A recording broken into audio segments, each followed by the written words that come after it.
Assalamualaikum warahmatullahi wabarakatuh. Perkenalkan, nama saya Muhammad Fikri Rohim dari Departemen Teknik Sipil Universitas Diponegoro. Angkatan 2018 akan mempresentasikan tentang City of Hercules Intermodal Transit Center. Yang pertama akan kita bahas mengenai pokok pembahasannya, yaitu pertama pengenalan, kedua tujuan dan kebutuhan proyek, yang ketiga kondisi yang diusulkan, yang keempat kondisi yang sudah ada, dan yang kelima proses dan analisis PE, yang keenam pembuatan dan evaluasi ide, dan yang ketujuh ringkasan rekomendasi serta kesimpulan. Ya, untuk yang pertama pengenalan. Pengenalan City of Hercules Intermodal Center yaitu dokumen ringkasan eksekutif studi rekayasa nilai atau value engineering. Ini memberikan ikhtisar proyek, kunci temuan, dan rekomendasi yang dikembangkan oleh tim value engineering berjumlah 12 orang yang disponsori oleh Kota Hercules dan difasilitasi oleh HDR Engineering, dan dilakukan untuk perbaikan pada proyek Hercules Intermodal Transit Center atau ITC. Studi VE ini dilakukan pada tanggal 30 Maret hingga 2 April 2010. Kemudian ada tujuan dan kebutuhan proyek. Tujuan dan kebutuhan proyek yaitu meningkatkan mobilitas dan transportasi lokal dan regional pilihan dengan menyediakan layanan transit baru dan diperluas dengan koneksi antar moda yang akan mendorong penggunaan angkutan umum. Proyek ini dilatar belakangi oleh penduduk wilayah Teluk San Francisco yang bergantung pada opsi komputer di seluruh wilayah dan lintas teluk. Meskipun sudah menggunakan transportasi umum, terutama kereta api dan bus, kemacetan lalu lintas terus meningkat. Kemudian, kondisi yang diusulkan.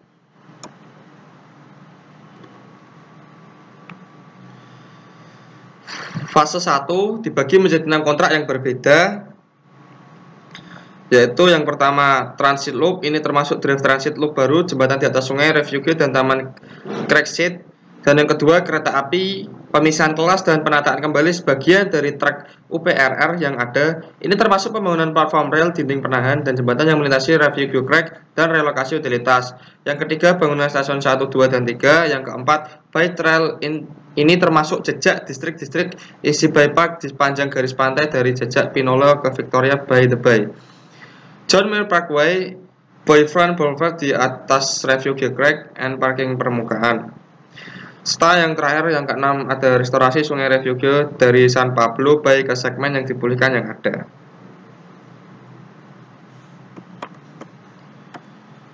Kemudian yang keempat ada kondisi yang sudah ada. Nah, kondisi yang sudah ada itu dari situs proyek yang diusulkan adalah bagian dari distrik Hercules Waterfront dan terletak di dalam ex-property Hercules Powder Company di kota Hercules. Pada tahun 1881, situs pembuatan bahan peledak memperkasai penciptaan kota Hercules pada tahun 1881.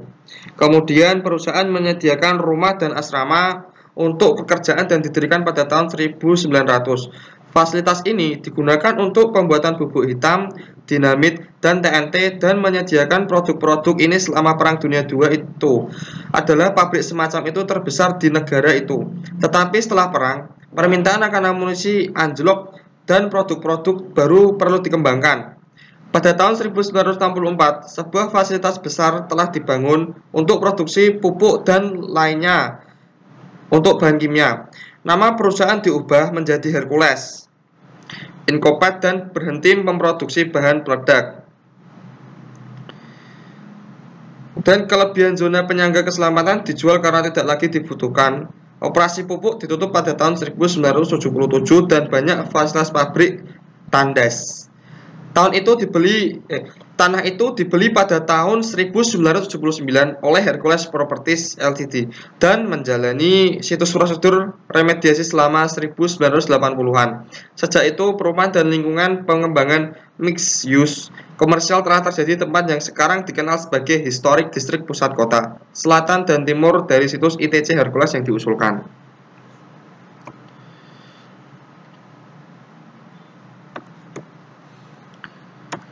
Kemudian berikutnya ada proses dan analisis value engineering. Proses dan analisis value engineering dibagi menjadi 3 bagian, yaitu yang pertama masalah proyek, hari pertama penelitian termasuk pertemuan dengan para pemangku kepentingan proyek dan kunjungan lapangan, dan yang kedua informasi yang diberikan kepada tim VA, serta yang ketiga analisis proyek. Nah, kita akan membahas satu persatu dari bagian-bagian tersebut. Untuk yang pertama, masalah proyek.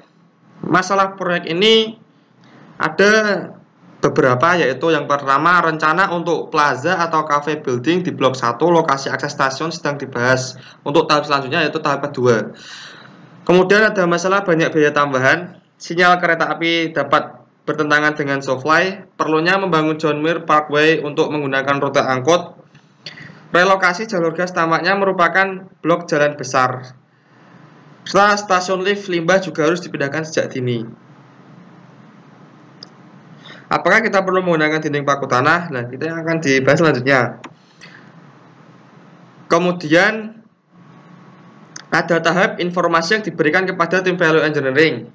Apa saja yang direkomendasikan? Yaitu yang pertama ada arsitektur, elektrikal, mekanikal, struktur, geoteknik, serta estimasi biaya. Kemudian yang terakhir ada bagian rekayasa nilai analisis proyek.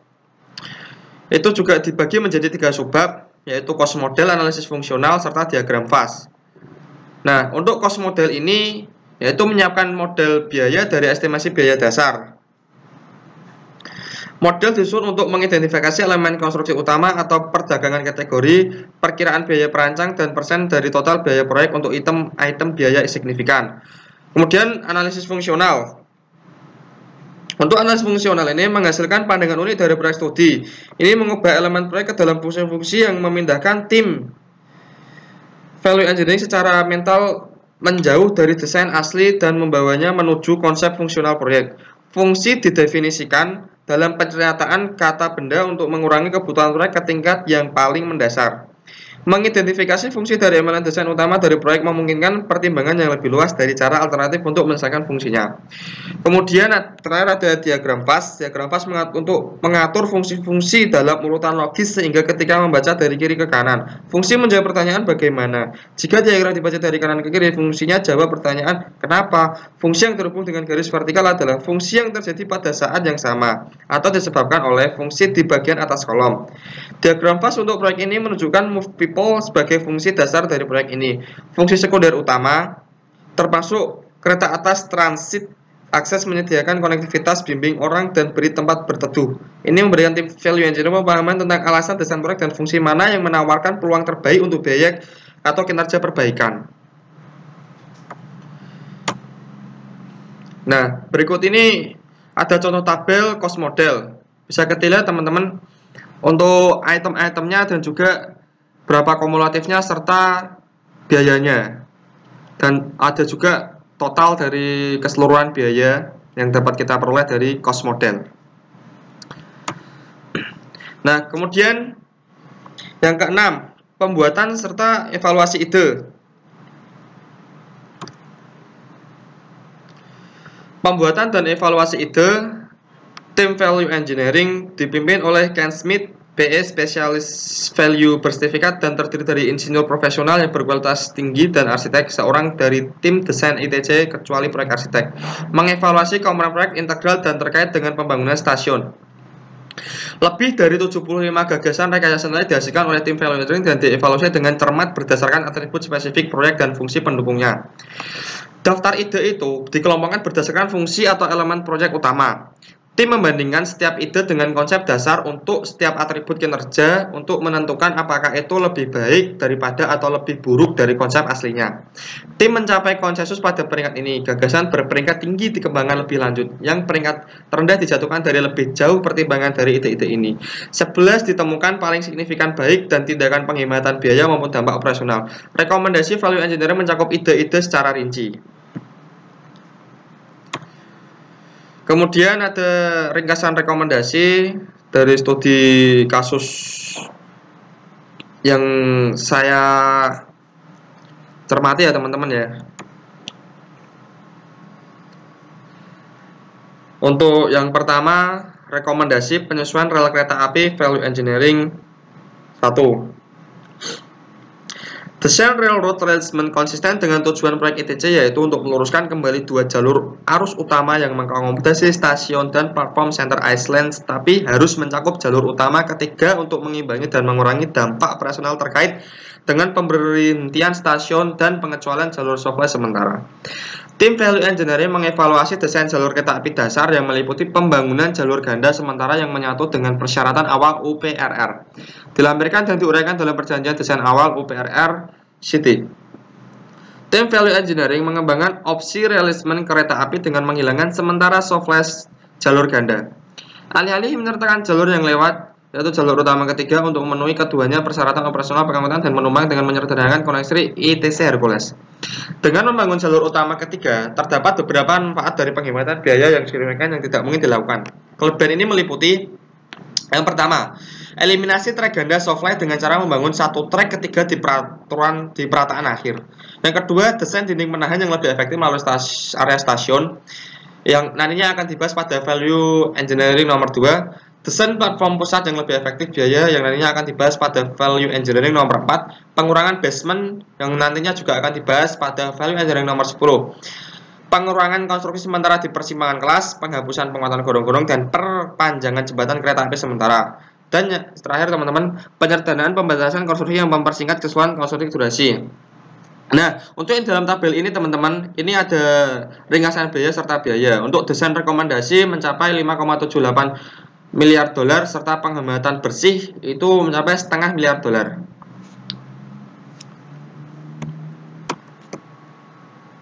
Kemudian kita memasuki ringkasan rekomendasi yang kedua. Oh, sebelumnya ini teman-teman ada draft untuk rekomendasi yang pertama. Ada beberapa lampiran, dapat kita lihat ada item description, yaitu pertama track, utility relation, grading and drainage, serta dan lain-lainnya, serta ada rincian total dan net VIP savingnya berapa. Jadi kita dapat mengetahui seberapa untungnya kita menggunakan daripada ringkasan rekomendasi yang pertama ini.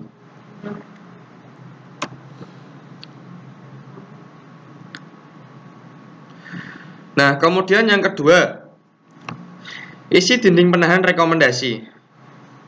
Untuk yang pertama, ada desain asli, yaitu double track softline mengalihkan lalu lintas kereta api. Slovenia membangun jembatan kereta api di bawah jalur utama MT1 dan MT2. Kemudian, untuk rekomendasi desain dari desain aslinya itu UPRR merekomendasikan dibangunnya jembatan di bawah jalur trek MT3. Nah, juga ada ringkasan biayanya, yaitu dengan biaya awal 5,78 miliar dolar. Kemudian ada net savingnya, yaitu artinya kita dapat menghemat biaya sebesar $0,5 miliar.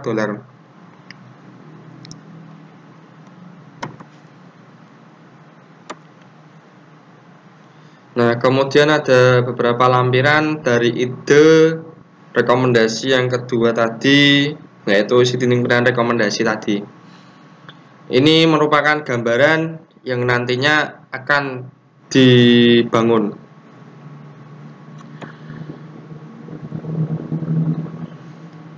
Kemudian kita memasuki ringkasan rekomendasi yang ketiga, yaitu dinding lebih pendek di sepanjang promenade. Jadi pada desain aslinya, promenade lebar antara transit loop drive untuk mengakomodasi pemuatan atau pembongkaran lalu lintas by trail dan pejalan kaki yang berkelok-kelok. Kemudian rekomendasi desainnya untuk ide yang lebih baik dari desain asli, yaitu mengurangi lebar dengan perubahan tingkat menjadi lereng atau dengan memiliki perbedaan tingkat antara jalur pejalan kaki, sehingga lebih efisien karena jalan tidak berkelok-kelok lagi, sehingga jadi apa ya, jarak temunya tuh makin pendek. Nah, di sini kita juga mendapatkan penghematan, yaitu sebesar 0,04 miliar dolar dengan biaya awal 60% dari cost estimate. Kan ini juga merupakan lumayan ya untuk penghematan biaya ya, meskipun sepele juga. Nah, ini dari lampiran tadi, yang salah satu gambar tersebut adalah jalan berkelok lalu dibuat sebagai jalan langsung lurus sehingga tidak menghabiskan biaya serta waktu yang sangat singkat. Ini juga ada rincian biayanya.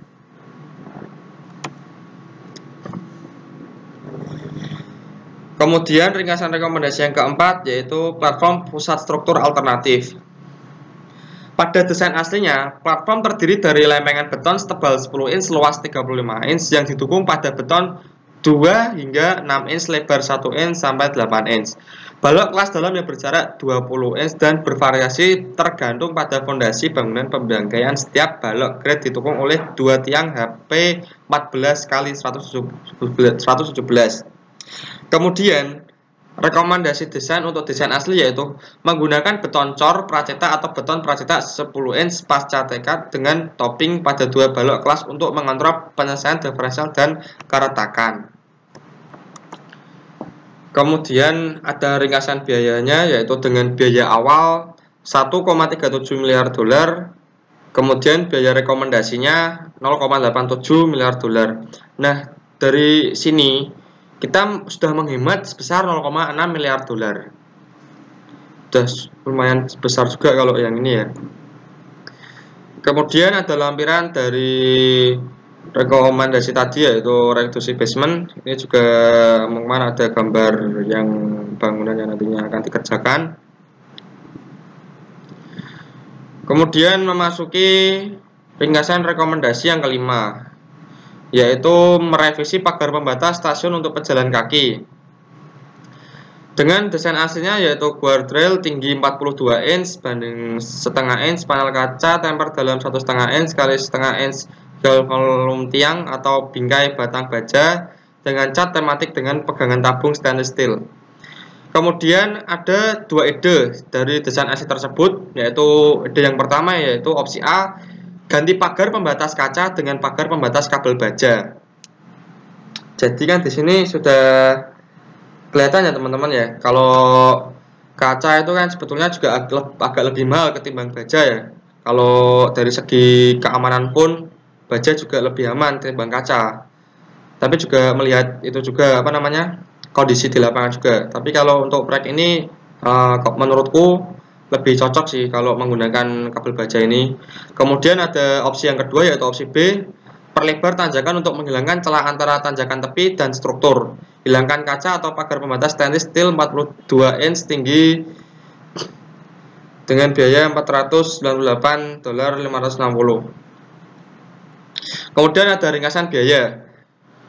Biaya awalnya itu sebesar 0,89 miliar dolar. Kemudian untuk biaya rekomendasinya yang kita pilih jika kita memilih option B ya, ini sebesar setengah miliar dolar dengan penghematan sebesar 0,48 miliar dolar. Nah, ini merupakan gambaran tadi. Kalau ini merupakan gambar kalau kita ganti menjadi kabel baja. Jadi kan apa namanya, lebih murah ya karena tidak ngeblok dengan kaca.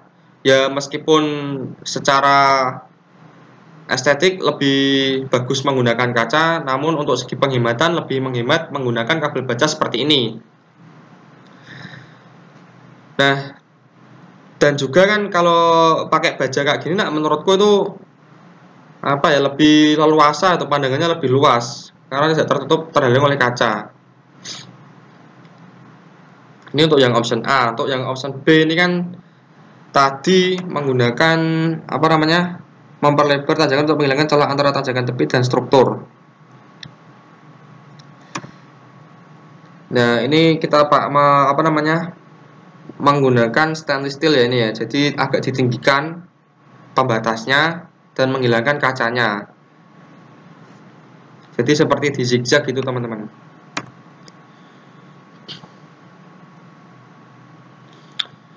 Kemudian ada ringkasan rekomendasi yang keenam, yaitu mengurangi jumlah turbin angin. Dengan desain asli yaitu terdapat 12 turbin engine dan platform. Ada dua rekomendasi dari desain asli, yaitu opsi A terdapat 10 turbin engine di platform dan juga 8 turbin engine di platform. Jadi dari 12 turbin disederhanakan menjadi 10 atau 8. Ada dua option di sini. Untuk biaya awalnya itu sebesar 0,39 miliar dolar. Sedangkan biaya rekomendasi yang diusulkan jika kita menggunakan option B yaitu sebesar 0,26 miliar dolar, serta kita dapat menghemat sebesar 0,16 miliar. Nah, jadi dapat kita lihat teman-teman, ini merupakan dari pilihan tadi, opsi A atau opsi B yang nantinya akan dikerjakan. Jadi kita mengganti yang tadinya 12 turbin akan kita ganti menjadi 10 atau 8. Kemudian ringkasan rekomendasi yang ketujuh yaitu ada konstruksi jumlah turbin angin, konstruksi rangka brace station atau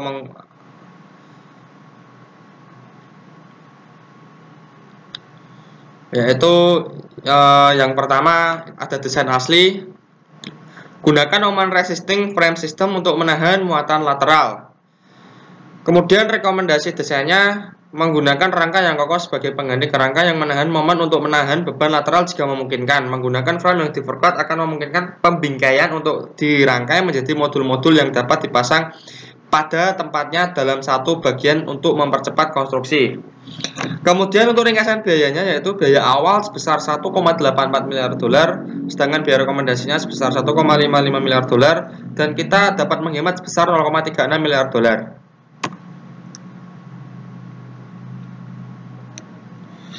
Ini ada lampiran dari gambaran pada rekomendasi yang ketujuh tadi. Ya maaf gambarnya ini kurang jelas ya teman-teman, karena saya mendapatkannya crop dari PDF yang didapat dari materi. Dan ini juga kurang jelas, nanti kalau untuk jelasnya bisa membuka PDF-nya sendiri kalau lebih pahamnya.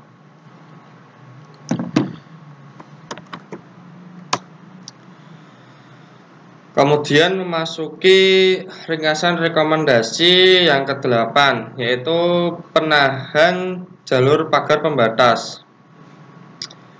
Desain asli tidak ada yang disediakan. Kemudian rekomendasi desainnya memasang pagar pembatas penahan melalui area platform stasiun. Untuk biaya awal tidak ada, biaya rekomendasinya 0,09, net savingnya sebesar 0,11 miliar dolar.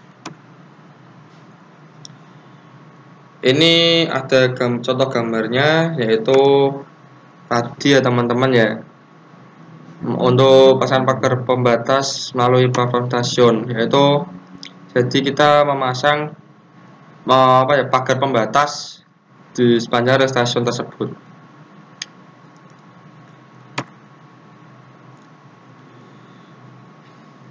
Selanjutnya yang ke-9 yaitu rekomendasi promenade atau fasilitas taman.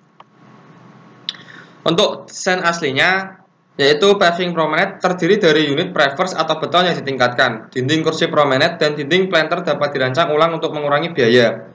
Perabotan crackset park and penyediakan tempat duduk, tempat sampah, rak sepeda, meja piknik, dan gerbang pohon. Kemudian untuk rekomendasi pada desain aslinya yaitu menggunakan beton berwarna atau cat untuk menggambar jalan yang akan mempertahankan estetika, menghormati maksud desain, dan meningkatkan penggunaan. Gunakan dinding dudukan beton bertulang dan dinding penanam dengan penutup dan atau wajah terbelah. Berikan perabot situs alternatif yang menghormati maksud desain, estetika, dan kinerja sambil mengurangi biaya unit. Nah, untuk ringkasan biayanya sendiri yaitu biaya awal 0,9 miliar, kemudian biaya rekomendasinya sebesar 0,57 miliar, sehingga dapat menghemat sebesar 0,46 miliar dolar. Nah, ini untuk contoh gambarnya setelah ada usulan, yaitu usulan dari desain aslinya menggantikan beberapa item seperti yang sebelum kita baca, yaitu menggunakan pavement yang sudah dicap, serta yang nantinya dengan kita menggunakan pavement yang sudah dicat ini atau yang sudah dicap, dapat mempertahankan bentuk aslinya dan juga menghemat biaya.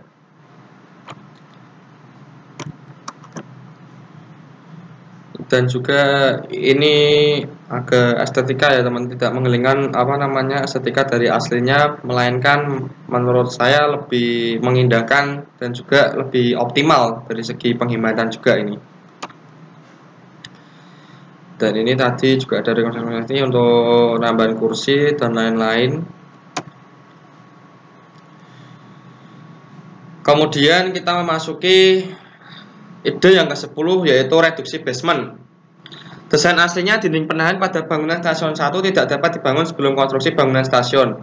Biaya yang terkait dengan urutan konstruksi yang rumit untuk membangun bangunan melebihi pengisian sebelum penempatan mengisi kemungkinan penambahan ruang bawah tanah dan mendapatkan fleksibilitas tambahan ruang. Kemudian untuk rekomendasi desainnya yaitu menggabungkan dengan rekomendasi value engineering pertama, regional railroad, dan value engineering yang kedua, modify central retaining wall.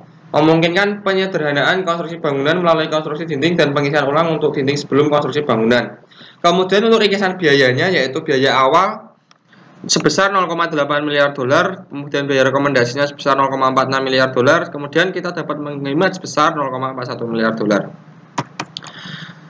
Kemudian yang terakhir yaitu item landscape lainnya. Desain aslinya semak atau ground cover 3571110 SF sebesar 6 dolar, atau SF mulsa organik 197 CY sebesar 100 dolar. Kemudian untuk rekomendasinya menggantikan semak ground cover 3571110 SF dengan biaya yang lebih murah yaitu 3 dolar, dengan mulsa organik 197 CY dengan biaya 45 dolar. Jadi dari desain asli untuk ide yang baru ini kita mengganti istilahnya mengepres biaya dan juga mengganti item, melainkan tidak mengganti spek. Kalau dari yang saya baca dari materi sepertinya kayak gitu, tapi kurang tahu juga ini.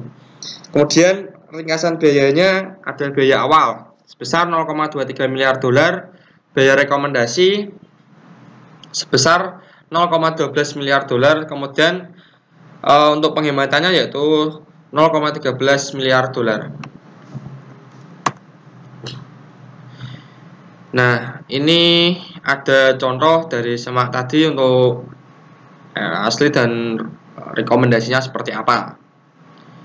Dapat kita lihat ya teman-teman, dari gambar ini tidak nampak untuk penggantian spek, melainkan untuk hanya mengepres biaya saja, dan hasilnya kalau saya lihat juga sudah rajin. Kemudian tahap terakhir ada kesimpulan. Jadi setelah kita melalui 7 pokok bahasan tadi, kita menyimpulkan dari hasil materi studi kasus yang saya pelajari kali ini. Dan kesimpulannya yaitu yang pertama, semua rekomendasi dan saran desain di atas terkandung dalam ringkasan hasil laporan ini. Kemudian yang kedua, dari sekitar 75 ide, tidak semua ide bisa diterima, sehingga hanya 11 ide saja yang dikembangkan untuk dilakukan tahapan value engineering. Jadi maka dari itu tadi yang saya sampaikan, dari ringkasan rekomendasi hanya ada 11 ide saja. Sebetulnya ada 75 ide, namun untuk yang bisa dikembangkan hanya 11 ide saja, yang yang lebih efisien lah, yang untuk bisa dianalisis value engineeringnya. Kemudian yang ketiga, berdasarkan data di atas, jika 11 rekomendasi value engineering diterapkan, ini berarti proyek tersebut dapat mengenerate biaya sebesar 13,06 dolar miliar dari biaya awal produksi. Nah, jadi ini dari 11 rekomendasi tadi yang sudah saya sampaikan, kita dapat menghemat biaya sebesar 13,06 miliar dolar. Ini lumayan banyak juga ini. Kemudian di sisi kiri itu ada sebuah tabel. Ini merupakan tabel ringkasan di mana biaya-biaya yang dapat dikurangi, atau ini biaya yang dapat kita hemat ya teman-teman. Untuk total value engineering-nya kan itu tadi sebesar 13,06 miliar dolar. Dari biaya proyek aslinya yaitu 63,26 miliar dolar. Sehingga kita mendapatkan biaya proyek akhir dari 11 rekomendasi value engineering tadi yang saya sampaikan, itu mendapatkan biaya proyek akhir sebesar 50,21 miliar dolar. Ini cukup angka signifikan juga dari biaya aslinya ya teman-teman ya. Sehingga jika kita melakukan 11 rekomendasi value engineering di atas, kita mendapatkan keuntungan yang cukup banyak serta tidak menghilangkan spek aslinya. Ya mungkin ada beberapa spek yang kehilangan, namun menurut saya tidak terlalu banyak sih, dan ini intinya semua untuk menghemat biaya yang juga misalkan ada keterbatasan anggaran atau apa.